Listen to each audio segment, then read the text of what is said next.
Certa vez eu tinha viajado para Paraty e fiquei muito impressionada com o número de povos indígenas que estavam no centro histórico da cidade. Havíamos chegado na cidade por volta de 10 horas da manhã e vimos aquelas crianças lá que estavam muito maltrapilhas. Elas estavam vestidas de uma maneira muito largada, as roupas sujas, e elas estavam tocando violão e pedindo dinheiro com aquela apresentação que eles faziam na rua. A gente resolveu almoçar no restaurante que fica numa localidade próxima a Paraty, Trindade. Começamos a bater um papo com o dono do estabelecimento.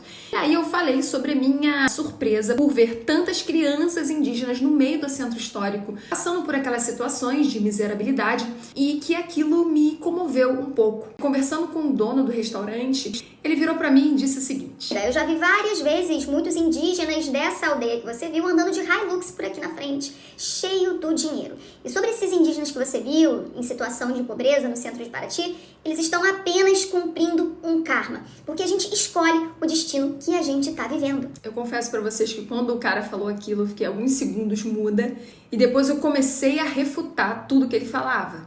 E o pior foi entender que muitas pessoas pensam como ele, não têm a devida noção da construção dos povos indígenas brasileiros, que sofrem desde o século XVI e até hoje também sofrem consequências de um preconceito que é social, que é cultural, que é econômico. Quando os portugueses e os europeus chegam aqui no Brasil, havia no Brasil cerca de 8 milhões de povos indígenas. Hoje existem 1.600.000 indígenas que ainda assim sofrem um preconceito social, socioeconomicamente, e esses indígenas que preferem e escolhem viver como os seus ancestrais viviam, eles ainda sofrem perseguições. Os que sobraram aqui no Brasil, eles ainda sofrem todo tipo de preconceito. Com esses madeireiros, grupos de mineradores que querem explorar as terras indígenas a qualquer custo.